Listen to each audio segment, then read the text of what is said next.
Amados, hoje nós vamos ler João 4. Mateus, Marcos, Lucas, João.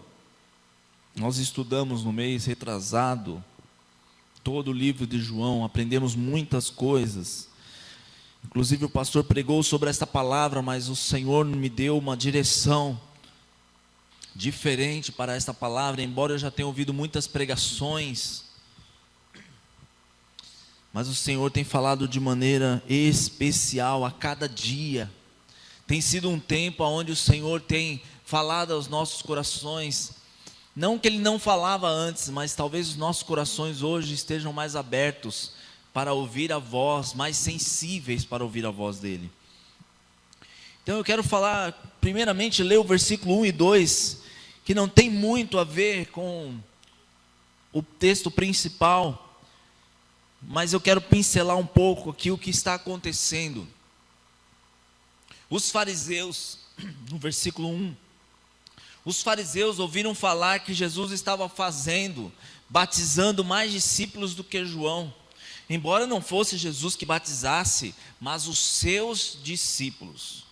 Quando o Senhor, veja bem, quando Jesus fica sabendo disso, ele sai da Judeia, lá no versículo 3, e ele volta uma vez mais a Galileia.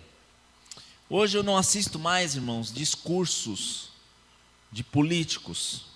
Tenho ouvido o nosso presidente, tenho acompanhado o nosso presidente, acompanhado às vezes o prefeito da cidade, os prefeitos próximos da nossa cidade, para saber o que está acontecendo. Mas não fico acompanhando discursos, nem de políticos, nem de pessoas que acabam se tornando discursos políticos, embora elas não sejam, né? Porque nessa crise o que as pessoas querem é ganhar voto. Mas eu não sou político, mas muita gente quer ganhar atenção.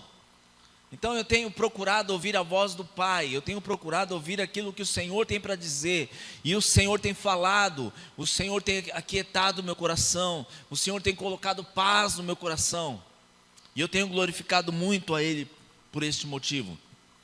Jesus, Ele se posiciona aqui, Ele diz algo, não com palavras, mas Jesus fala algo com atitude. Ele se levanta daquela situação que estava acontecendo, antes que até pudesse se tornar crise, e Ele diz, olha, com a sua atitude, eu não estou concorrendo com ninguém, eu não estou concorrendo com João Batista, mas eu estou correndo. Correndo para quê? Jesus, ele estava correndo para fazer a obra do Pai. Jesus, ele sabia que era urgente. Nós temos vivido há muito tempo uma urgência em nossas vidas de fazer a vontade do Pai. Jesus, ele não quer saber quem prega mais, quem batiza mais, quem cura mais. Não é uma disputa. Não, embora para os fariseus tudo era uma disputa. Para eles, eu acho que o simples fato de sentar e conversar na hora de uma refeição se tornava uma disputa. Quem sabe mais? Quem é o mais ancião? Mas ele quer dizer a obra daquele que enviou. Ele quer fazer a obra daquele que o enviou. Essa é a vontade de Jesus. A vontade de Jesus é estar fazendo a vontade do Pai. Então agora nós vamos entrar no texto que eu quero trabalhar com vocês, que é a continuação. Lá depois, no versículo 4, ele sai daquela situação e diz assim a palavra: era-lhe necessário passar por Samaria. Eu quero que você preste atenção nessa palavra, era-lhe necessário. Assim, chegou a uma cidade de Samaria chamada Sicar, perto das terras que Jacó dera ao seu filho José. Havia ali um poço de Jacó. Jesus, cansado da viagem, sentou-se à beira do poço. Isto se deu por volta do meio-dia. Uma paradinha. Perto do meio-dia, não deveria haver ninguém no poço, porque era um momento de um calor intenso. Se nós vivemos um calor intenso aqui, meio-dia, imagine naquela região.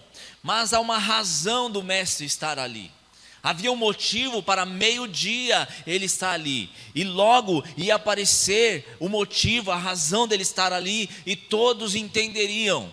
Todos na forma figurativa de dizer, né? Porque na verdade nem todos entenderiam o que estava acontecendo. Hoje sim, nós entendemos. Esse todos talvez sirva para o nosso tempo, para a nossa época.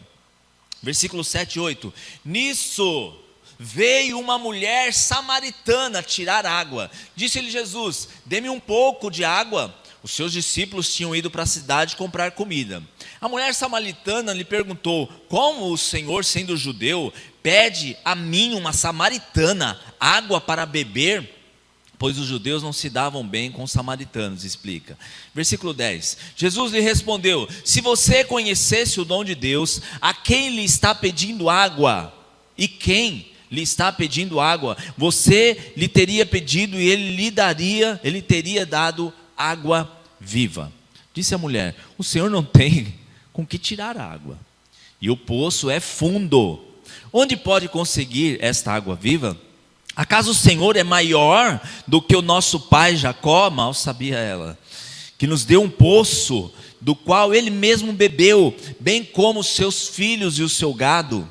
Jesus respondeu: quem beber desta água terá sede outra vez, mas quem beber da água que eu lhe der, nunca mais terá sede. Eu creio que esta palavra, esse pedaço aqui, já foi muito pregado, mas ela auto se explica. Quem bebe da água que vem dos céus, quem come o pão vivo, jamais tem fome, jamais tem sede. Pelo contrário, a água que eu lhe der, essa tornará nele uma fonte de água a jorrar para a vida eterna. O interessante é que esta água que vem dos céus, Jesus Cristo, nosso manancial, que vem através do Espírito Santo, ela não somente mata a nossa sede, ela nos torna um turbilhão de águas vivas. Esse é o interessante. Ou seja, nós suprimos outras pessoas de água. 15 e 16. A mulher lhe disse: Senhor, dê-me desta água, para que eu não tenha mais sede, nem precise voltar aqui para tirar água. Ele lhe disse: vá e chame o seu marido e volte. Vamos dar uma pausa aqui. Eu quero dizer algo, que eu tenho sentido muito no meu coração nos últimos tempos. Nós culpamos o eterno por tudo. Eu digo nós de uma maneira geral. Eu realmente não quero aqui me vangloriar, né? Não quero ser o certinho, mas eu realmente olho para situações difíceis e sempre entendo que o culpado sou eu, nunca é Deus. Mas há pessoas que por um motivo ou outro, por falta de conhecimento da palavra, por ignorância nas escrituras, eles culpam a Deus por algumas coisas. Alguns não conseguem entender por que crianças morrem, por que do holocausto, por que de guerras, por que de pestes, por que de muitas coisas. As pessoas elas não conseguem entender o porquê dessas coisas. Mas deixa eu fazer uma comparação aqui. Nós temos aqui no estado de Santa Catarina, a Celesc que fornece energia. Em São Paulo, Eletropaulo, e nas suas regiões, as empresas, enfim, elas fornecem ali. Tem pessoas que brincam com a eletricidade, né? Tem crianças que põem o dedo na tomada. Eu mesmo tive uma irmã que ficou grudada num fio. Minha mãe veio correndo e salvou. Minha mãe veio correndo e tirou ela daquela situação.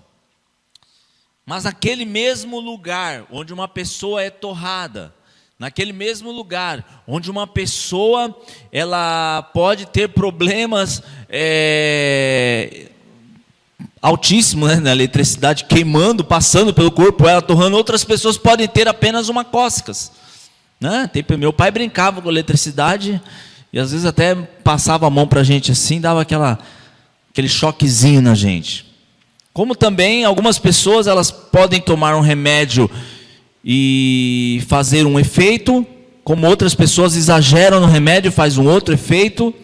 Ou seja, o que eu quero dizer com isso? Se uma pessoa pôs a mão numa tomada, pegou num fio descascado ou algo assim, ele não vai poder culpar o fornecimento de energia, a empresa que fornece energia, pelo choque que ele levou.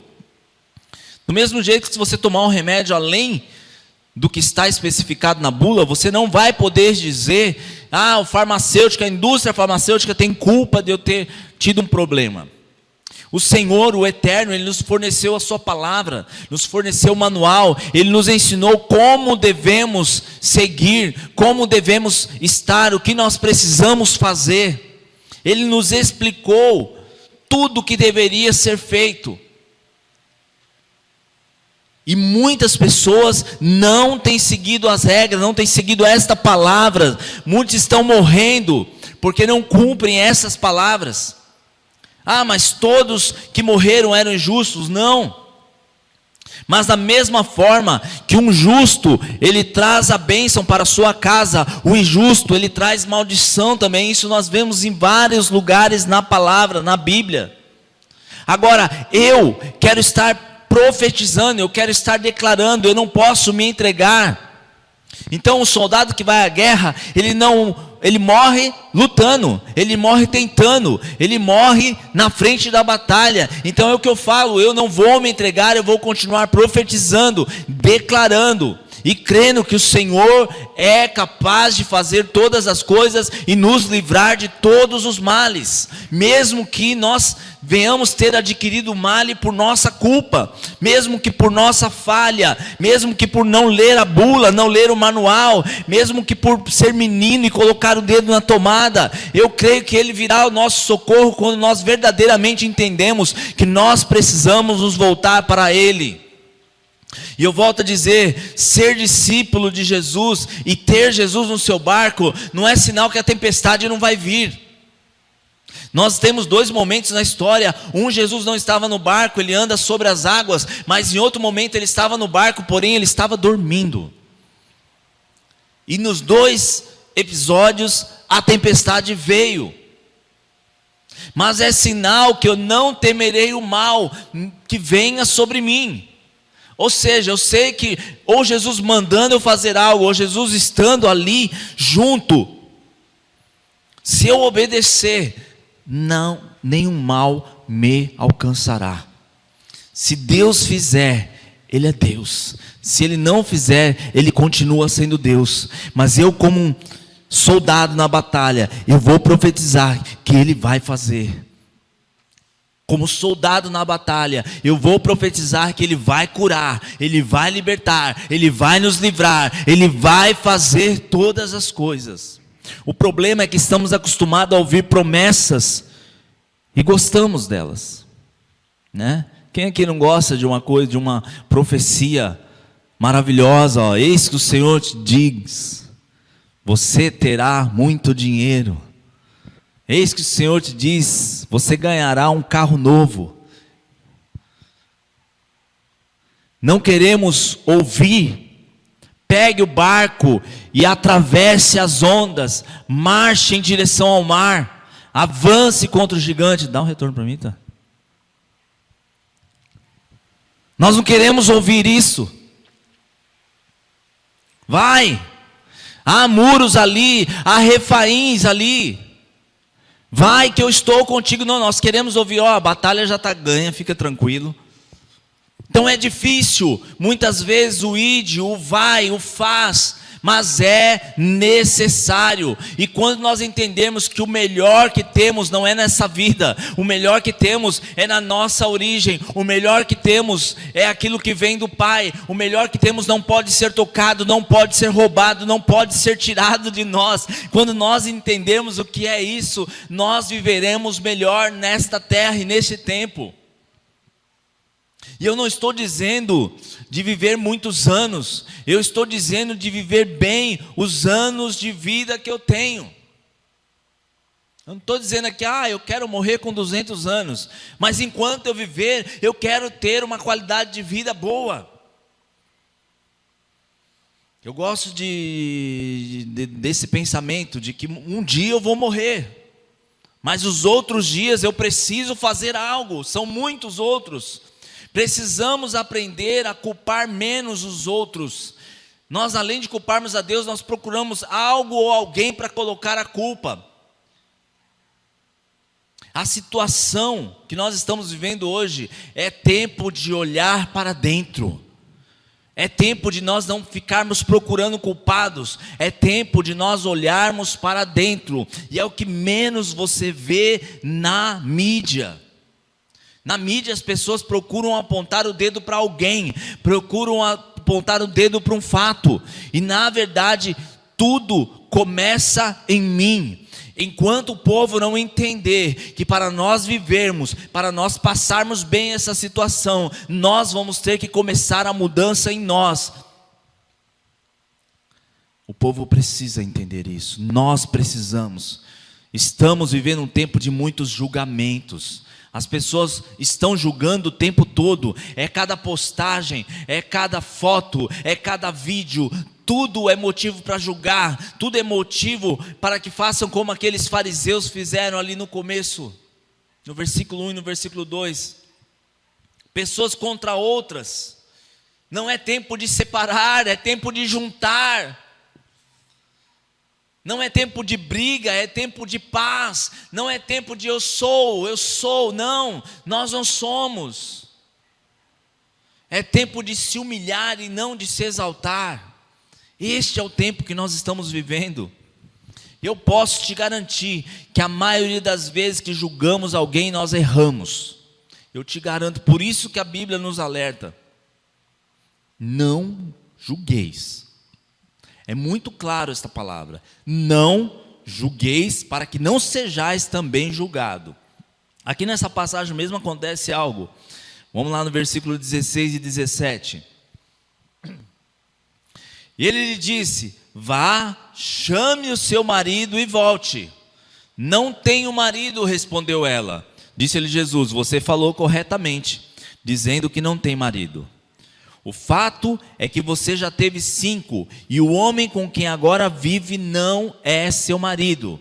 O que você acabou de dizer é verdade. Disse a mulher: Senhor, vejo que é profeta. Nossos antepassados adoraram neste monte, mas vocês, judeus, dizem que Jerusalém é o lugar onde se deve adorar. Veja aqui que a mulher samaritana parece mudar de assunto. Jesus chega e fala assim: olha, você realmente disse a verdade, o marido que você está não é teu marido. E eu já ouvi pregações, eu mesmo já pensei nisso, falei: olha que espertinha. Jesus chega, aponta o pecado para ela, ela pega e muda de assunto. Aonde que devemos adorar? Samaritanos dizem que é num lugar, os judeus dizem que é no outro. Aonde, Senhor? Então a impressão que dá, se essa mulher estivesse numa mídia, num Facebook, todos apontariam o dedo para ela e diriam: ah, você está saindo fora, né? Como é que você diz? Ensaboada, tá escorregando. O mestre chega, te coloca na parede e você escorrega. Mas na verdade não é isso que a palavra nos ensina. E eu já tinha pensado várias vezes que essa mulher realmente deu um fora. Mas quando ela fala isso, aonde eu devo cultivar, na mente desta mulher não está sair fora do assunto. Não, muito pelo contrário. Diferente hoje da nossa adoração, a gente vai no culto levantar as mãos, adorar, glorificar a Deus. Mas nesta época, ir ao templo, ir à adoração, era levar o sacrifício de expiação. Então quando Jesus chega para aquela mulher e fala: olha, você não, o marido que você tem hoje também não é seu marido. Aquela mulher, ela olha para dentro. Ela não culpa a cidade, ela não culpa o mestre, ela não culpa ninguém. Ela olha para dentro e diz: eu sou pecadora, eu sou falha. Senhor, aonde eu devo levar a minha oferta de propiciação? Aonde eu devo levar a minha oferta, o meu sacrifício para pedir perdão pelo meu pecado? Esta mulher, ela entende o pecado, ela entende o que ela estava fazendo, ela reconhece, ela olha para dentro e ela começa a mudar as suas atitudes. Por isso o mestre sabia, Yeshua sabia que isso ia acontecer. Os seus discípulos chegam depois, olham para aquela situação e ficam de boca aberta. Um mestre falando com um samaritano, aonde nós vamos parar? Porque os judeus e os samaritanos não se davam. E o Eterno ama aquele que aceita a correção. Jesus, ele ama aquele que aceita quando é corrigido. E nós temos vivido tempos e tempos de mudanças. Nós estamos vivendo uma época onde muita mudança vai acontecer ainda. Não pense que é só isso que nós estamos vendo. Muita coisa vai mudar na nossa vida. E muitas delas para melhor, eu creio nisso. Agora, quando você não reconhece o pecado, o castigo vem. Quando você não reconhece o pecado, o peso do castigo vai se tornando maior, pior. Veja que Deus, há uma passagem onde o Senhor chega para Eli e fala assim: Eli, os teus filhos estão errando. Eli era um sacerdote poderoso, a sua família era sacerdotal, mas havia pecados no meio daquela família. Os filhos de Eli pecavam na presença do Senhor. E o Senhor chega para Eli e fala: olha, os teus filhos, Eli, meus filhos. Eu quero dizer para você algo: ninguém é insubstituível. Eli era um grande sacerdote, mas quando ele não olhou para dentro, quando ele não olhou para dentro da sua casa, quando ele não mudou o que estava acontecendo na sua casa, o Senhor tirou a vida de Eli e dos seus 2 filhos. E veja que o nosso Deus, ele cria aonde não existe. Antes dele fazer isso, ele olhou Ana orando no templo, cansada porque era estéril e não tinha filhos. E Deus olha para Ana e fala: eu vou te dar um filho. E ele usa o próprio Eli para dizer isso. E Ana oferece aquele filho, o seu Samuel, para trabalhar na casa do Senhor, num tempo onde o Senhor estava criando aonde não existia, pegando uma mulher estéril e transformando ela numa pessoa frutífera, e queria colocar um fruto, que seria Samuel, um dos maiores profetas de todo o tempo. E ele foi depois com muitas histórias lindas a respeito deles. Os judeus não usavam aquele caminho da Judéia para Samaria, ou melhor, não passavam para ir para Galiléia, não passavam por dentro de Samaria. Eles davam a volta ou iam pelo mar. Então veja que mesmo que demorasse 1/3 a mais, ou melhor, 2/3 a mais, porque entrar por dentro da Samaria era 1/3 mais perto. Ou seja, se dar a volta eram 6 quilômetros, passar por dentro de Samaria eram 2. Mas mesmo assim, o povo preferia dar volta, o povo preferia o perigo de assaltos, o que era muito comum, do que se misturar. Não, eu corro o risco de ser assaltado, mas eu não me misturo com este povinho aí. Sabe como eu chamo a pessoa de nariz empinado? A turminha do não me misturo? A turminha do essa é minha panela? Eu agora sou cristão, eu não, né? Não, esse aqui eu não vou mais na casa, esse eu não converso mais. Eu chamo de vacilão. Porque uma pessoa que faz isso é vacilo puro. Porque o Senhor não nos chamou para isso. E o Senhor Jesus aqui, ele fala: olhar para Jesus, o olhar de Jesus para aquela mulher, perdoou. O olhar de Jesus para aquela mulher salvou a vida dela. E depois a gente vê que através daquela mulher, a cidade inteira foi impactada. Esse é o Deus que eu sirvo, este é o Deus que eu adoro. Um olhar dele muda a vida de uma pessoa, o olhar dele pode mudar a tua história. Os discípulos com certeza não queriam passar por ali, mas onde Jesus ia, eles também iam. E eu quero dizer algo: eu também vou para onde Jesus for, aonde o Senhor me mandar, eu também quero ir, aleluia. Era necessário, veja que eu falei enquanto estava lendo, olha, preste atenção, Jesus ele diz, era necessário. Como era necessário? Se tinham outras alternativas, se tinham outras rotas, porque Jesus diz, era necessário. Então não pense que essa crise que estamos passando é sem causa. Não é sem causa. Ah, mas eu não precisava passar por isso. Sim, todos nós precisamos. Estamos vivendo um tempo onde o povo tem reconhecido o poder de Deus. Estamos vivendo um tempo onde as pessoas têm vivido melhores as suas vidas, mesmo que em meio à crise, têm aprendido. E vamos aprender muito mais. É preciso parar do porquê e começar a viver o para quê. Para que isso está acontecendo? Eu vejo algo lindo. Jesus não só pega a pior cidade para os judeus, como pega a pior pessoa para a cidade. Porque na verdade as pessoas julgam. Essa mulher era julgada pela sua vida indiscreta. O povo, por isso ela ia meio-dia, para não ter que encontrar com ninguém. E ainda alguns teólogos dizem que havia poços perto dela, da casa dela, ela foi no mais longe, para não encontrar com ninguém, porque as pessoas julgam. Às vezes um assassino olha para uma prostituta e fala: aí ó, prostituta. Às vezes um fofoqueiro olha para um assassino e diz: olha, um assassino, eu não sou. Quantas vezes nós não olhamos para dentro, quantas vezes nós olhamos para as pessoas e nivelamos elas por baixo, achamos, não, essa não merece, nós se tornamos juízes. Mas Jesus, ele passa naquela cidade que era desprezada pelos judeus, e ele vai conversar com uma mulher desprezada, e ele leva a salvação para aquela mulher. Esse é Jesus. Eu vejo aqui mais uma situação.